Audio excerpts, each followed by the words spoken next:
నా పేరు డాక్టర్ రామ్ గోపాల్. నేను మగవాళ్ళ ప్రాబ్లమ్స్ డీల్ చేస్తాను. హైదరాబాద్లో దిల్సుఖ్ నగర్లో మెట్రో పిల్లర్ నెంబర్ 1552 మీ సేవా రోడ్, మంజుసుధా హాస్పిటల్. ప్రతిరోజు చూస్తాను, ఆదివారం కూడా అవైలబుల్ ఉంటాను. మిత్రులు అడుగుతున్నారు, 80 ఏళ్ళ ముసలాడు కూడా 20 ఏళ్ళ యువకుడిలాగా ఎలా ఉండగలడు అని. ఉండాలి అనుకుంటే ఉండగలరు. ఏజింగ్ ఈజ్ ఇన్ఎవిటబుల్, మనం ఏజ్ని ఆపలేము.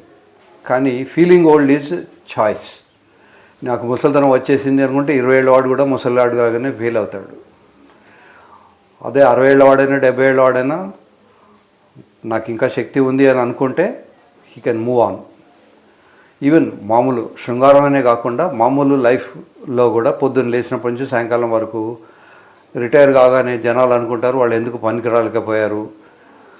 కానీ చాలామంది రిటైర్ అయిన తర్వాత కూడా ఏబుల్ బాడీడ్ ఉంటారు. కనుక జస్ట్ బికాజ్ వాళ్ళకి ఆఫీసులో జాబ్ లేనంత మాత్రాన వాళ్ళు పనికిరాదని కాదు. సొసైటీలో వాళ్ళకు చాలా ఇంపార్టెన్స్ ఉంటుంది, వాళ్ళ ఎక్స్పీరియన్స్కి వాల్యూ ఉంటుంది.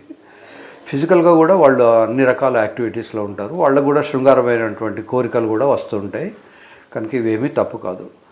మనకు ఇండియాలో ఏమిటి అంటే వయసు వచ్చిన తర్వాత ఒకటే రామకృష్ణ అనుకోవాలి అని. రామకృష్ణ అనుకోవచ్చు, కానీ కృష్ణుడు కూడా ఊరికే సన్యాసం తీసుకుని కూర్చోలేదు. ఆయన కూడా సంసారం చేశాడు. కనుక సంసారం చేయకూడదు అని ఎక్కడా లేదు. ఎప్పుడైతే కట్టుకున్న భార్యతో సంసారం చేస్తారో అది బ్రహ్మచర్యంతో సమానం అని చెప్తారు. పోతున్నది ఒక పద్యం ఉంది, హాలికులైననేమి అని రాసి చెప్పుకుంటూ నిజదార సుతోదర పోషణార్థమై అంటాడు. వ్యవసాయం చేస్తే మాత్రమేమి,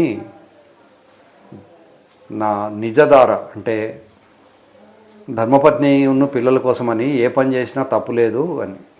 కనుక ఎంత వయసు వచ్చినా వాళ్ళకు కూడా లేడీస్ కూడా కోరికలు ఉంటాయి. అబ్బాయిలకు ఉంటాయి, అమ్మాయిలకు ఉంటాయి, ముసలాళ్ళకు ఉంటాయి, పెద్దవాళ్ళకు ఉంటాయి, అందరికీ ఉంటాయి. కనుక కోరికలను సప్రెస్ చేసిన కొద్దీ అది ఎక్కువైతే ఉంటుంది. దాన్ని సప్రెస్ చేయకుండా దానికి ఒక ఛానల్, దానికి ఒక ఎనర్జీ అవుట్లెట్ క్రియేట్ చేసి పెడితే మిగతా టైం మనం క్రియేటివ్గా వాడుకోవచ్చు. ఫర్ ఎగ్జాంపుల్ శృంగారం చేయకూడదు అంటే 24 గంటలు శృంగారం గురించి ఆలోచన వస్తుంది. బాబు శృంగారం చేయు, వారానికి ఒకసారో 2 సార్లు చేయు అంటే మిగతా రోజులన్నా ఆయన ఫ్రీగా ఉంటాడు. ఓకే, నేను ఎవ్రీ సాటర్డే చేస్తాను, కనుక మిగతా రోజులు I have to do my job, my work అని అనుకుంటాడు. కనుక that's how one has to live. ఇకపోతే శరీరం ఎప్పుడు కూడా ఎవరైతే శరీరాన్ని కొంత శ్రమ పెడతారో వాళ్ళు మాత్రమే హ్యాపీగా ఉండగలరు. వాళ్ళ చుట్టూ ఉన్న వాళ్ళని కూడా హ్యాపీగా ఉంచగలరు. చిన్న చిన్న పనుల కోసమని మనం మిగతా వాళ్ళ హెల్ప్ తీసుకోవడం మానేయాలి. ఫర్ ఎగ్జాంపుల్ ఒక గ్లాసు నీళ్ళు తెచ్చుకోవాలనుకోండి, ఏ సర్వెంట్కో బెల్ కొట్టి తెమ్మనొద్దు, మనమే పోయి తెచ్చుకోవాలి. కూరగాయల సంచి ఉందనుకోండి, కూరగాయలు మనమే తెచ్చుకోవాలి. డ్రైవర్ తీసుకొస్తానంటే వద్దనాలి. ఇలా చిన్న చిన్న పనులు చేసుకుంటూ ఉండాలి. రోజు కొంచెం సేపు 15 నుంచి 20 నిమిషాలు అతి బరువు లేనటువంటి చిన్న చిన్న జిమ్లోకి వెళ్ళి తక్కువ బరువు ఉన్నటువంటి డంబెల్స్ కానీ మిగతా మజిల్ ఎక్సర్సైజెస్ కానీ చేస్తూ ఉండాలి. తర్వాత స్ట్రెచింగ్, బాడీ అన్ని రకాలుగా అన్ని యాంగిల్స్లోనూ వంగడం, ముందరికి వంగడం, వెనక్కి వంగడం, సైడ్కి వంగడం, ఇవన్నీ చేస్తుండాలి. దానివల్ల నాకు ముసలితనం వచ్చేసింది, నేను పనికిరాని వాడిని అనే ఫీలింగ్ ఫస్ట్ పోతుంది. ఇంకా రెండోది, వాళ్ళకు కొన్ని హార్మోన్స్ అని ఉంటాయి. ఫర్ ఎగ్జాంపుల్ టెస్టోస్టెరాన్ అనే హార్మోన్ తగ్గిపోయినప్పుడు కోరికలు కూడా పోతాయి. కనుక మధ్య మధ్య టెస్ట్ చేసుకొని హార్మోన్ లెవెల్ ఎంత ఉంది. ఈ హార్మోన్కు డయర్నల్ వేరియేషన్ ఒకటి ఉంది. అంటే రాత్రి 2 గంటల నుంచి తెల్లవారు 7 గంటల లోపల అది మ్యాక్సిమంగా ఉంటుంది. కనుక ఆ టైంలో బ్లడ్ ఇచ్చేయాలి. పొద్దున్నే ఇప్పుడు టిఫిన్ చేసి 11-11:30కి వెళ్ళి అప్పుడు బ్లడ్ ఇస్తే రిపోర్టు రాంగ్గా వచ్చే అవకాశం ఉంటుంది. లేదా నేను తినలేదు కనుక 10 గంటలకు ఇస్తాను అనుకోవడం కూడా పొరపాటు. తిండి ఒకటే కాకుండా ఎర్లీ మార్నింగ్ టైం కూడా ఇంపార్టెంట్. ఆ టైంలో ఇస్తే హార్మోన్స్ మనకు మంచి రిజల్ట్స్ వస్తాయి. సో ఈ హార్మోన్ టెస్టోస్టెరాన్ అనే హార్మోన్ కనుక తగ్గిపోయి ఉంటే, ముఖ్యంగా ఫ్రీ టెస్టోస్టెరాన్ కనుక తగ్గిపోయి ఉంటే టెస్టోస్టెరాన్ సప్లిమెంట్ ఇవ్వచ్చు. ముఖ్యంగా మనం ఎక్సర్సైజ్ చేసినప్పుడు కూడా టెస్టోస్టెరాన్ అనే హార్మోన్ వస్తుంది. కనుక రెగ్యులర్గా కొంతసేపు 15 నుంచి 20 నిమిషాలు ఎక్సర్సైజ్ చేస్తే సరిపోతుంది. 15 నుంచి 20 నిమిషాలు ఎక్సర్సైజ్ చేస్తే సరిపోతుంది. ఈ ఏం ఎక్సర్సైజ్ చేయాలి అంటే బ్రిస్క్ వాక్ కానీ, రన్నింగ్ కానీ, జంపింగ్ కానీ, స్కిప్పింగ్ కానీ, స్విమ్మింగ్ కానీ, మనకు ఏది అలవాటుగా ఉంటే ఏ దానితో అయితే ఎక్కువ శ్రమ లేకుండా హ్యాపీగా చేయగలమో అది చేయాలి. ఇప్పుడు నేను రన్నింగ్ అని చెప్తే ఒక 130 కిలోల వ్యక్తి ఎన్నడూ వాకింగ్ కూడా చేయని వాడు రన్నింగ్ చేస్తే ఆయాసపడతాడు. అలా కాకుండా మన శరీరానికి, మన బాడీకి ఏది అలవాటుగా ఉంటే, ఏది కంఫర్టబులో అది మనమే నిర్ణయించుకొని దాన్ని చేసుకోవాలి. ఈ దీని తర్వాత బరువు ఎంత తక్కువ ఉంటే అంత బాగా రన్ చేయగలరు, అంత బాగా శృంగారంలో పాల్గొనగలరు. కనుక బరువును నియంత్రించుకోవాలి. బరువును ఎలా నియంత్రించుకోవాలి అంటే కూరగాయలు, పప్పులు ఎక్కువ తినేసి అన్నం కానీ, రొట్టెలు కానీ తక్కువ తినాలి. దురదృష్టవశాత్తు మన తెలుగు రాష్ట్రాల్లో మనందరికీ ఆవకాయ అన్నం తినడం అనేది వెరీ కామన్ ఫ్యాక్ట్. సో అప్పుడు అన్నం ఎక్కువ ఉంటుంది, దాంతోపాటు ఆవకాయలో పెద్దగా చెప్పుకోదగ్గనటువంటి న్యూట్రియంట్స్ ఏమీ ఉండవు. ఐరన్ ఒకటి మాత్రం దాని నుంచి సప్లై ఉంటుంది. కనుక అలా కాకుండా ప్రోటీన్స్, కార్బోహైడ్రేట్స్, ఫ్యాట్స్ ఇవన్నీ కూడా ఒక పద్ధతి ప్రకారం తీసుకోవాలి. ప్రోటీన్స్ ముఖ్యంగా వెజిటేరియన్స్కి అయితే పప్పులలోనూ, పాలల్లోనూ, పాల ప్రోడక్ట్స్లోనూ ఉంటాయి. అదే నాన్ వెజిటేరియన్స్కి అయితే ఎగ్, చేపలు, మాంసము వీటిలలో ఉంటాయి. ఇవన్నీ కూడా ఫ్రెష్గా తీసుకునేందుకు ప్రయత్నం చేయాలి. బరువు తర్వాత చూసుకోవాల్సింది సైకలాజికల్ ఫీలింగ్స్. ఒక మంత్రం ఉంది, అందులో సెల్ఫ్ సజెషన్, ఆటో సజెషన్ ఉంటుంది. పశ్యేమో శరదశతం అంటే నేను 100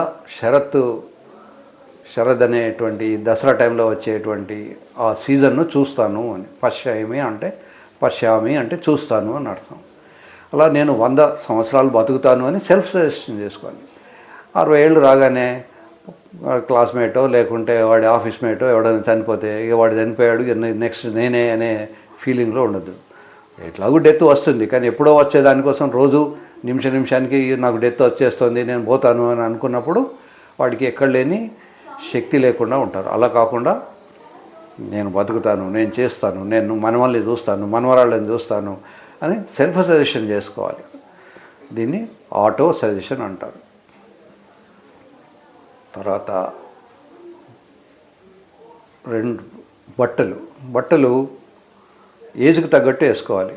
ఎలాగూ యూత్గా ఫీల్ అవ్వాలి అని చెప్పాను కదా అని మనవడు వేసుకునే బట్టలు తాతగారు వేసుకుంటే people will laugh at us. కనుక బట్టలు డీసెంట్గా వేసుకోవాలి. శరీరాన్ని కొంచెం అదుపులో ఉంచుకోవాలి. తర్వాత మనకు కోరికలు ఉండాలంటే చుట్టూ ఉండే వాళ్ళని బట్టి ఉంటుంది. సో సంగాత్ సంజాయతే కామహ అంటాడు భగవద్గీతలో. సంగత్ అంటే చుట్టూ ఉండేవాళ్ళు, సత్సంగ్ అంటారు చూడండి. సో దానికోసమని ఎవరైతే శృంగారం గురించి మాట్లాడతారో, ఎవరైతే శృంగారం గురించి చెప్తూ ఉంటారో వాళ్ళ మాటలు వినడము, వాళ్ళ దగ్గర వెళ్ళి కూర్చోవడము, వాళ్ళతో స్నేహం చేయడము, ఇవన్నీ చేస్తూ ఉంటే శృంగార కోరికలు ఉంటాయి. అలా కాకుండా మీరు ఎప్పుడు రామకృష్ణ అనుకునే రామకృష్ణ మఠంలోనో ఇంకెక్కడనో ఉంటే అవే ఆలోచనలు వస్తాయి. కనుక సంగాత్ సంజాయతే కామహ. సో చుట్టూ ఉండే ఎన్విరాన్మెంట్ను కూడా మనం దృష్టిలో పెట్టుకొని ఎవరితో ఉంటే మనకు యువకుడిగా ఫీల్ అవుతాము అనేది చూసుకోవాలి.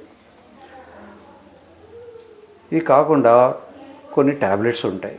ఫర్ ఎగ్జాంపుల్ వర్డనాఫిల్, సిల్డనాఫిల్, టెడలాఫిల్, అవెనాఫిల్ అనే ట్యాబ్లెట్స్ ఉంటాయి. ఈ ట్యాబ్లెట్స్ వేసుకోవడం వల్ల కూడా అంగానికి పటుత్వం వస్తుంది.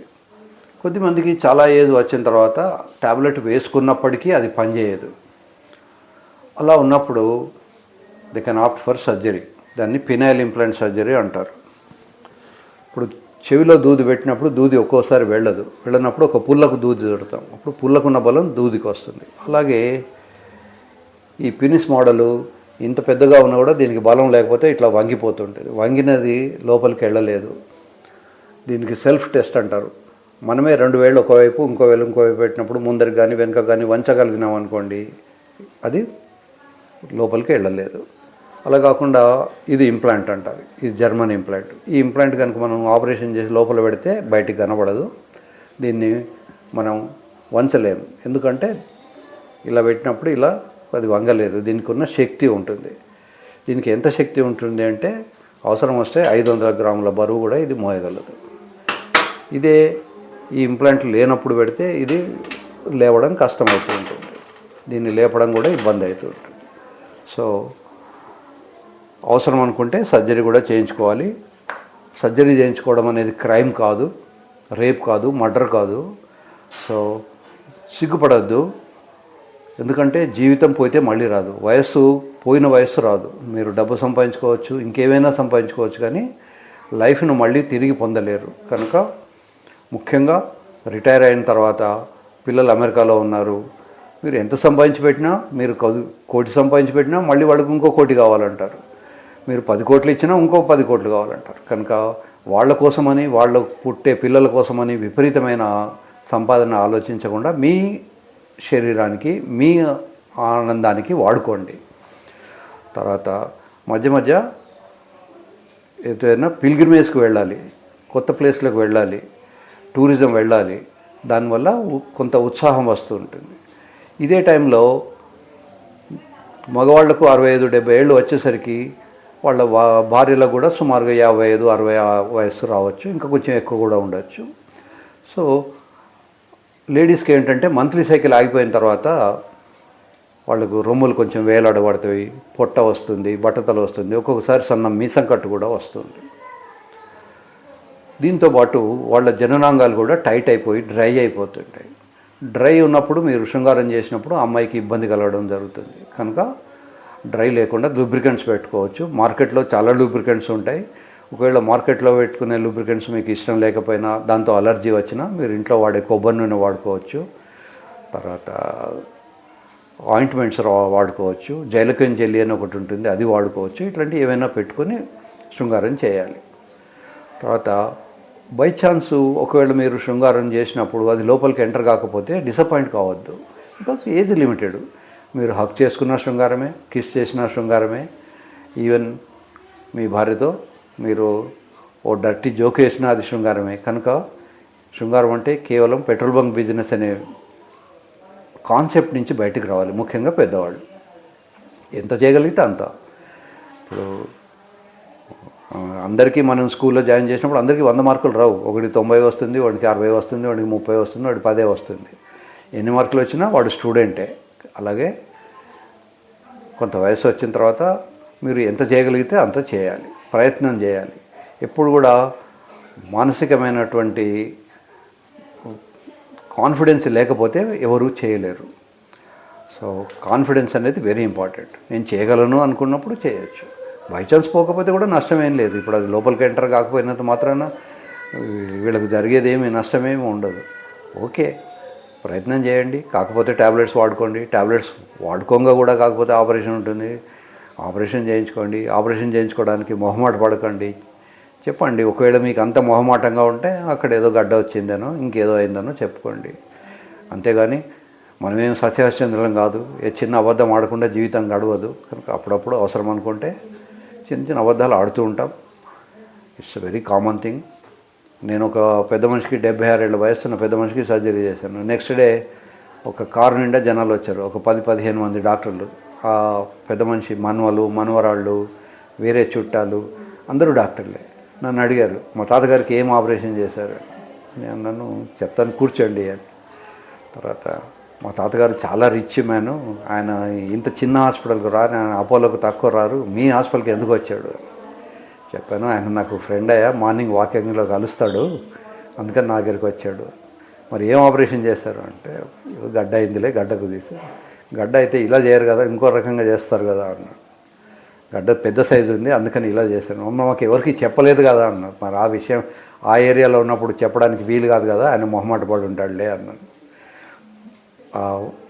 ఆయన రిలేటివ్స్ అంతా వెళ్ళిపోయిన తర్వాత patient was very happy. Sir, నాకు సర్జరీ వల్ల వచ్చిన దానికన్నా వీళ్ళందరూ వచ్చినప్పుడు మీరేమైనా చెప్తారేమో అని నేను భయపడిపోయాను, ఐఎమ్ వెరీ హ్యాపీ అని చెప్పాడు. కనుక మాకు పేషెంట్కు డాక్టర్కు ఒక రిలేషన్షిప్ ఉంటుంది. మేము సాధ్యమైనంత వరకు పేషెంట్ కండిషన్ పేషెంట్లకు తప్పితే వేరే వాళ్ళకి చెప్పము. ఈవెన్ భార్యతో చెప్పమన్నా కూడా అతను కన్సెంట్ ఇస్తేనే చెప్తాం. కొంతమంది వస్తారు, సార్ మా భార్యకు మాత్రం మీరు ఆపరేషన్ చేసినట్టు చెప్పొద్దు. ఓకే, మనకేమైంది, ఆపరేషన్ చేసామని చెప్తా కానీ ఫలానా ఆపరేషన్ చేసామని చెప్పము అట్లా.